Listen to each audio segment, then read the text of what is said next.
Welcome everyone here. We are going to talk. We are Hanger Podcast. This is a podcast focused on developer experience and learning about how different companies think about developer experience and developer productivity. Areas of focus around how we can improve developer productivity and diving into details of like how different companies solve productivity challenges at scale. Today, we have Nadeem here, our guest from Netflix, who has been working in developer productivity space for a long time and has also been a guest speaker in our Hanger DX Zoom sessions. But we are today excited to bring him in our podcast. Welcome, Nadeem. Thank you so much for making time. Maybe we can start a little bit with your introduction. You can briefly introduce your experience at Netflix and also what things you were doing before that, and maybe start by describing what got you into dev productivity. Thanks, Ankit. I'm happy to be here and kick this off with you. In terms of my experience, I'll start with like what I'm doing at Netflix today, and then I'll sort of go backwards a little bit. So I've been at Netflix for 3.5 years now, and I joined during the pandemic. So that was also an experience in its own right. My role is focused on developer experience, particularly for the TV app. So at Netflix, we have about like 250 million subscribers, and on average, 3 people per household. So that's like 750 million like users that regularly use Netflix, and most of them actually use the TV app to watch Netflix. It stands to reason, and we say about 70% of that. So it's a pretty massive scale, and my role is ensuring that the experience for building, testing, and ultimately delivering this app to customers is as smooth and efficient as possible.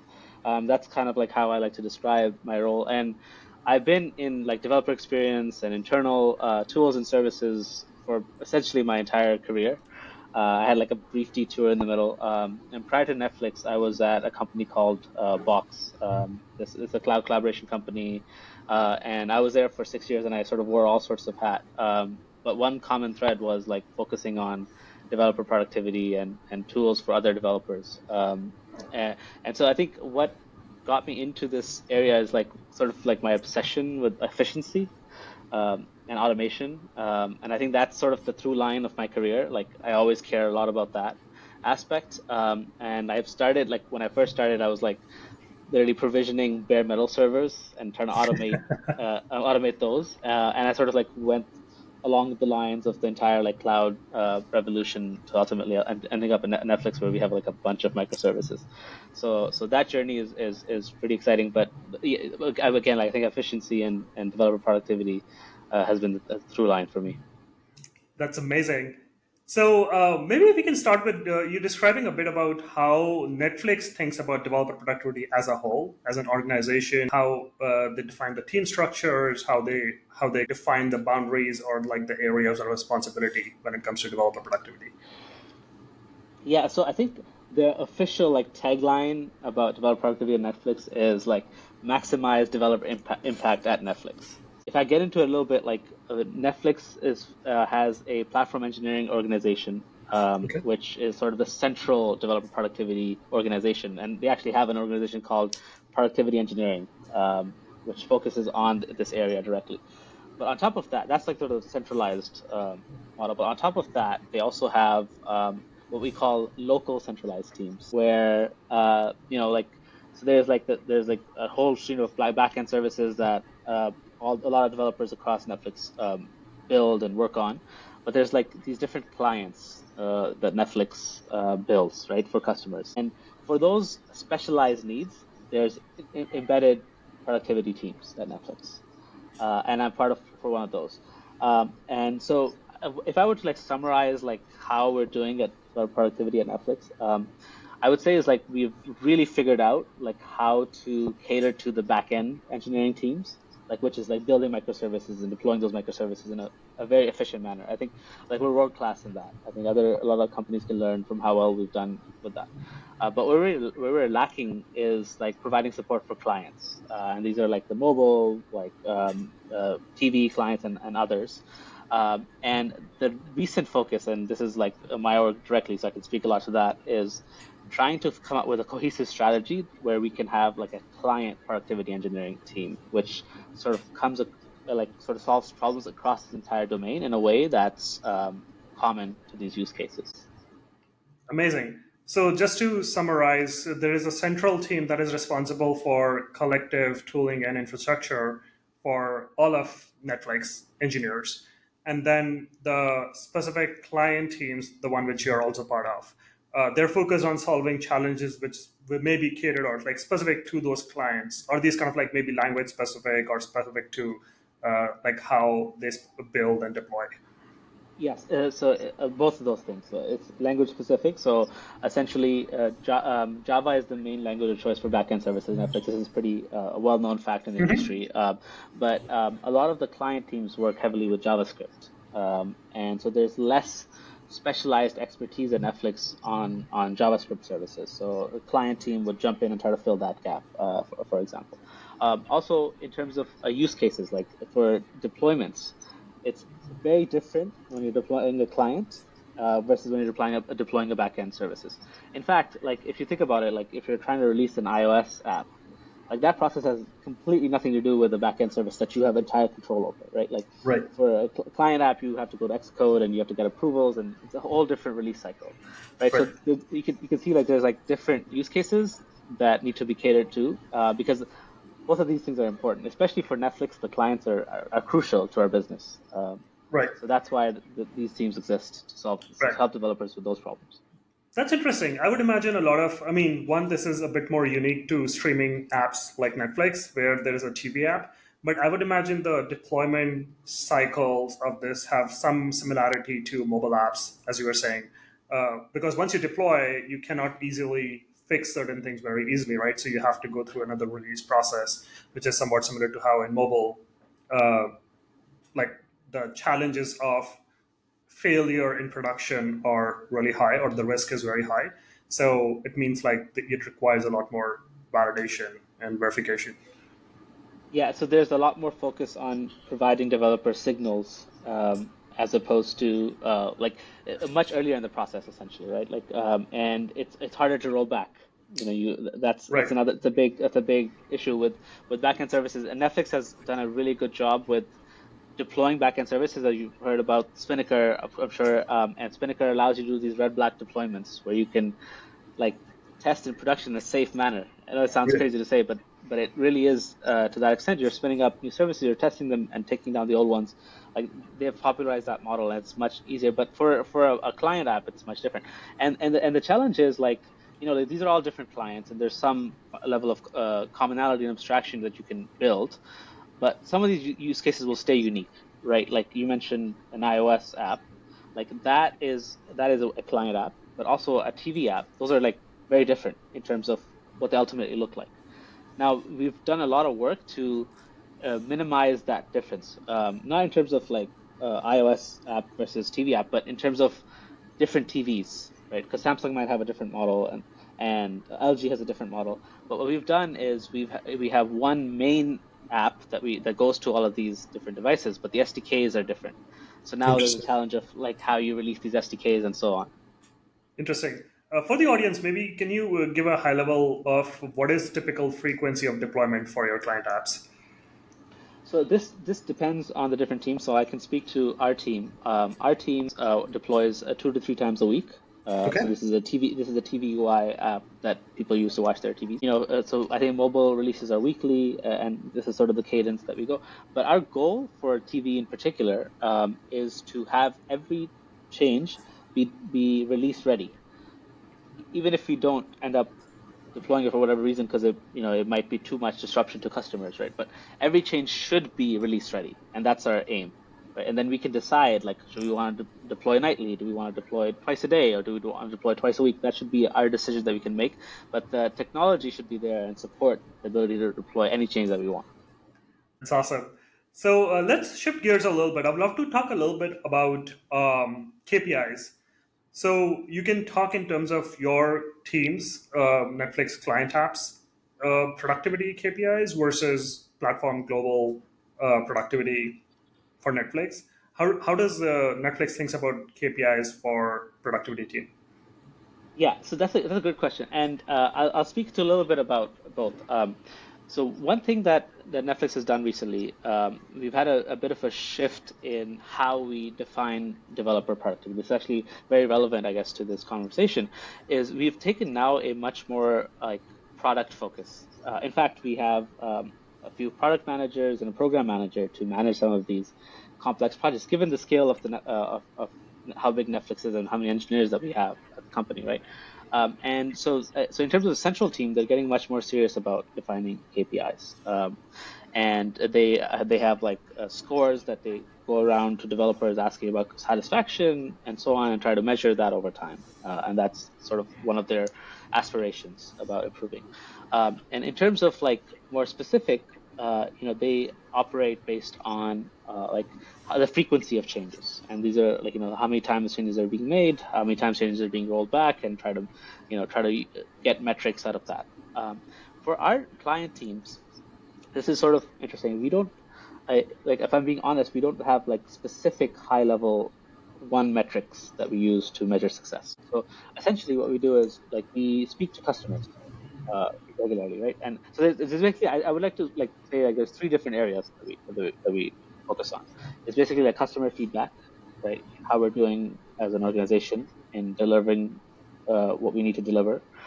Second, there's like company priorities, right? Like if a company says like we need to release a new feature, our goal will be to enable to be able to get signal on that feature in a way that's developers can use to make decisions whether to release or not.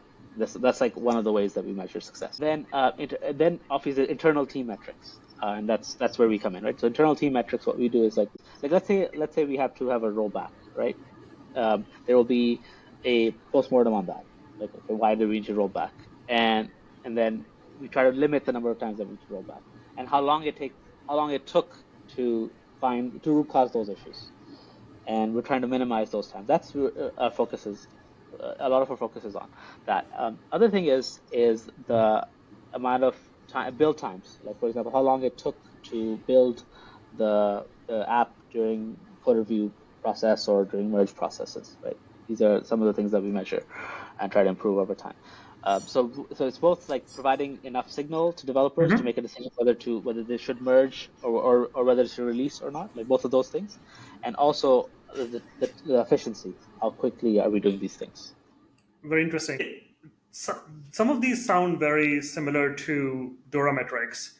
Yes. Are there like parallels to Dora metric? Are they inspired from Dora metrics? And I can also imagine those metrics are also relatively new standards. Netflix might be calculating these things even before Dora metrics were defined. So Yeah. is there a So correlation? it is a core, absolutely. In fact, I was recently looking into like what they're doing at the centralized team level, and Dora metrics have come up frequently. So at this point, like that process is actually being formalized, and to actually measure that at the company level, these metrics, right? But essentially, like even if you ignore those, like even if they didn't exist in terms of like officially called Dora metrics, like internal teams have been doing this for a long time, right? Like you land at the same place. Now it's just being more formalized. It's amazing. And let's talk a bit about, you mentioned surveys or sort of like taking feedback from developers as well. How does that tie in with the quantitative metrics that you're collecting through the systems? Yeah, so I think that in terms of for developer experience, and like I've been in this sort of area for a while, like the numbers only tell you like a very partial story, right?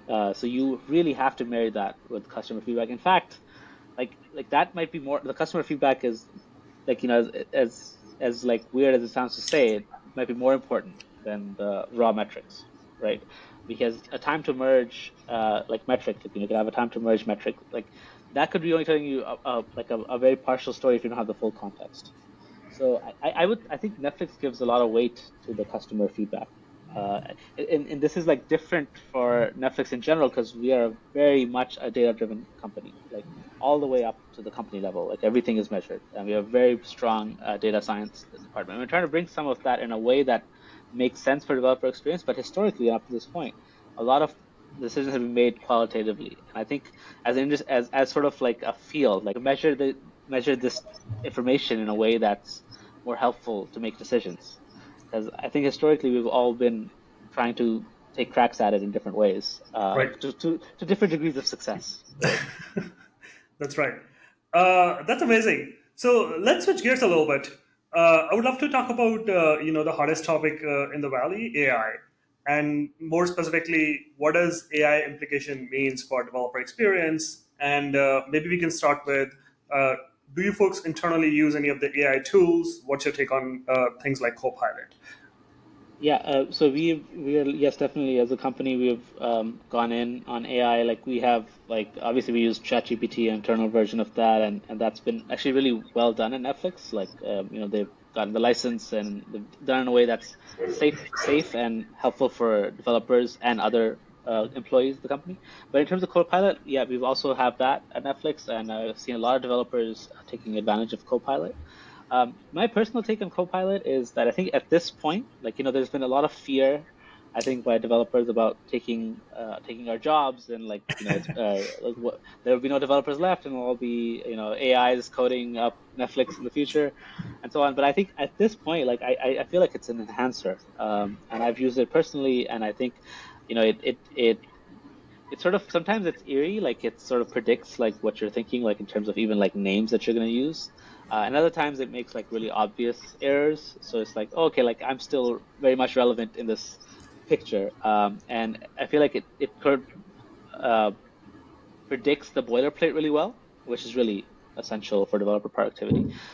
So I think at this point, it's a very useful tool, and I think other companies should definitely invest in it, and it should allow developers to figure out like what a good balance is for using the tool versus like still learning about some of the, in the past we always had to like learn about whatever it is that we were coding. And I think most of that doesn't go away yet.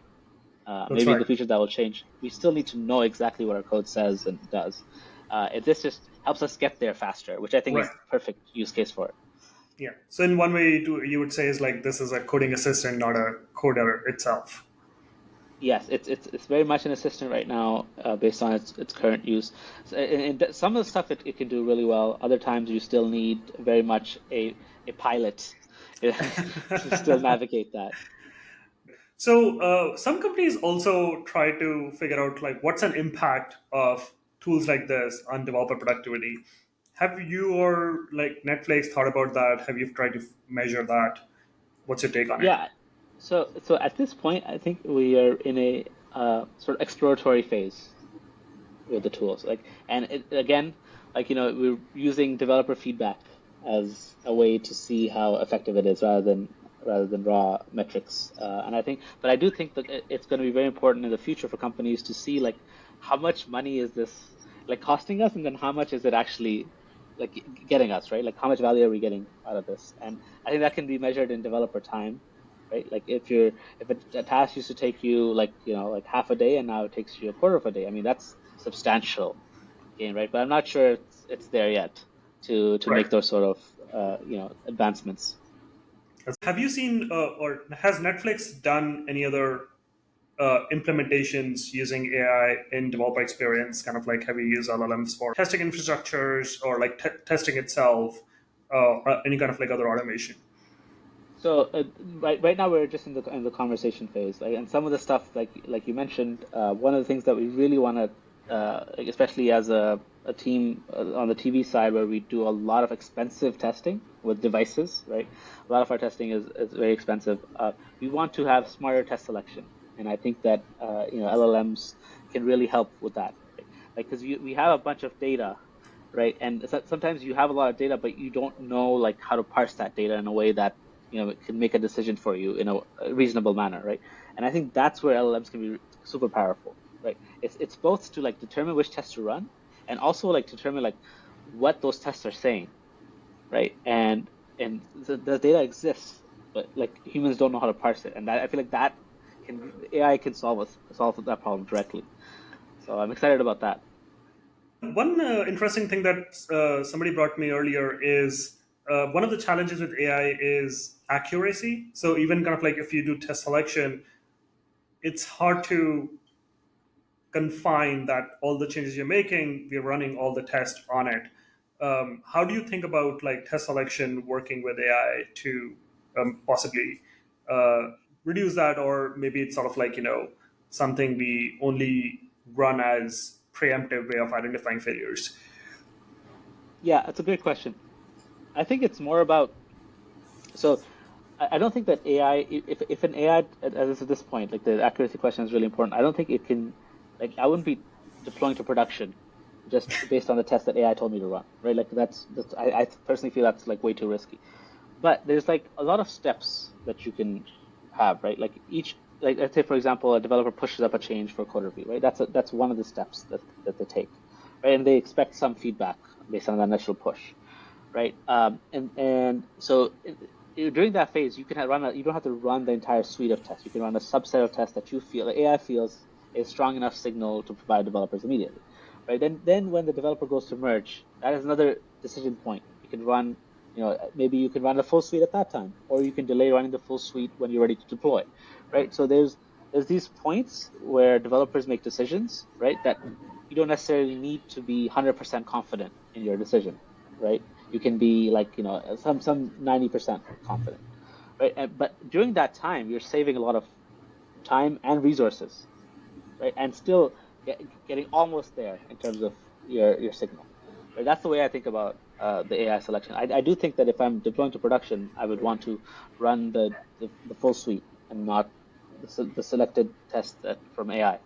But I think over time you can actually feed, if the AI gets something wrong based on that, you can actually get that data and feed it back in, right? You can train it over time. So I feel like it's self-correcting in a way. So that also makes me excited. It's amazing. Do you folks internally use a monorepo or a polyrepo setup for managing the code base? So okay, so that's a good question. I think almost all backend services are like super. They literally they're actually microservices. The word microservice. Sometimes microservices could be a massive service. Not in Netflix. They're actually small services and that are all in sort of bite-sized repos, right? So that's the setup for most of those services, and you have to the challenge is obviously like testing services together, which is there's microservices promise to like solve all your problems, but then they forgot to tell you that they introduce a bunch of new ones, right? Like, so that definitely stays. But I can speak more towards the challenge that we have on our client teams. Our Okay. client teams are not these bite-sized, easily deployable services. These are like each client a monolith, and so these are your typical like JavaScript monolith. And for TV, we have this massive repo that's probably I think the biggest repo at Netflix, and the web has something similar, and mobile has something similar, and so on. And these are your standard dependency. Like it's really cool that everything is in one code base, which is an management monolith until you go to deploy it, right? Like you got to make sure everything works together, and that's why like the testing is so important, and the build process takes long, and you're constantly trying to find efficiencies over time. So to general answer your question is we have both, right? But on client, the challenges are specifically around monorepos and how to manage those in a way that is efficient and provides developers the appropriate signal to make their changes. Interesting. So I imagine Netflix is a huge scale of engineering across different teams and maybe even different repositories. How do you folks like think about scaling code bases and kind of like scaling repositories and scaling processes? Like where do you think kind of like becomes like the biggest bottlenecks come out to be? Yeah. So most of our most of our repos on Netflix, like a vast majority of them, only have like not a large number of developers contributing to it, right? Okay. So we don't really from that level, we don't have like that problem of a bunch of developers making changes to the same repo. But having said that, on our team, we have those same problems, right? And this is like some of the ways that we're thinking about this scale challenges. Like for example, like in the TV repo, we have more than 100 developers making changes to it regularly, right? And that multiplies over time, right? That means like if like you have a few developers waiting on other developers to make their changes, then the productivity impact could snowball pretty quickly, right? And recently we've discussed the idea of like merge queues for these repos. And historically, that's been like a sort of a foreign word to Netflix because the small teams generally don't really uh, gain the full benefits of merge queues. You could argue that it's still useful, but it's not really like top of mind for people, right? But for our team, and I've been sort of focusing on that conversation a lot at Netflix recently, because you run into your traditional problems, right? Like someone makes a change which breaks mainline, and now like what do? Do you stop the line for everyone, right? That's pretty massive impact, or do you just let changes go in, and now all bets are off, right? Like and now a new change could further break the build and so on. So those are your standard challenges that other companies have. I feel like a lot of these type of problems are not unique to Netflix. These are just like developer experience problems, and we all deal with them in different ways.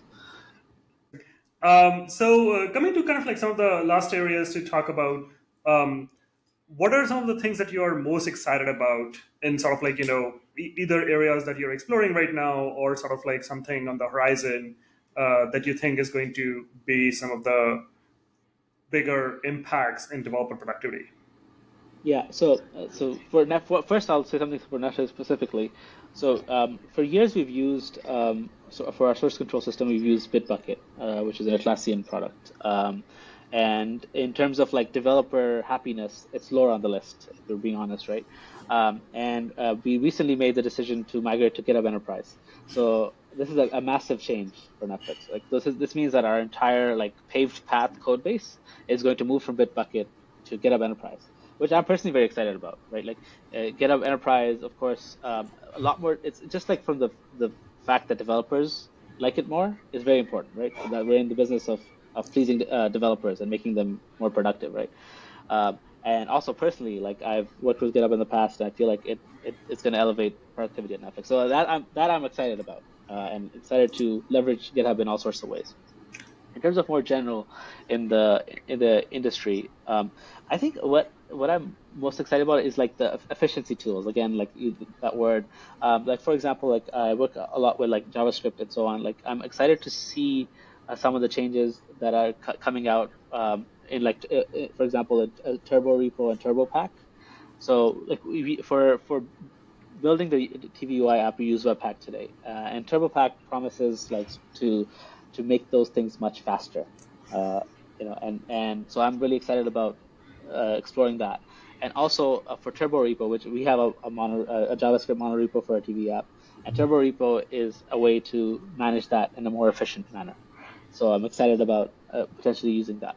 And overall, like I feel like it's an exciting time in developer experience in general, because like with the LLMs, getting popularity and people exploring these things, like which is to ultimately is to automate more things and to make developers more productive, which I think falls right in our wheelhouse.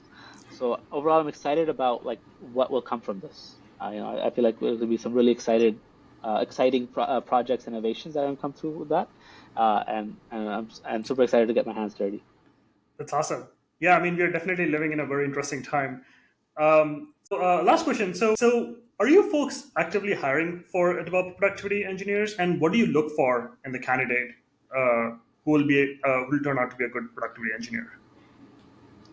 Yeah, good question. So we at Netflix, like hiring is generally lower than even in other during the big during the pandemic there was a lot big hiring spree around big tech, but it was less than Netflix. So we're always like we don't hire as much as other companies, I think. But we are hiring on our team on my team right now. So if you like any of the things that I said about building, deploying, releasing the TV app, we actually have two headcounts open on our team that we're looking to fill, and you can solve some of the problems that I mentioned earlier. But in terms of like what we look for in a good developer experience engineer, and I think this applies for both like the central team and our team. Uh, so you have to be good at dealing with ambiguity. I think that's really important with developer productivity. You kind of like it's sort of like one of those roles which is like a bit thankless at times. Like like if things are running well, like people are just like, yeah, that's what's supposed to happen. And if things go wrong, then everyone is like, why are things breaking, right? Like that you only hear from people when things are generally not going well. Which biases you towards things always not going well, right?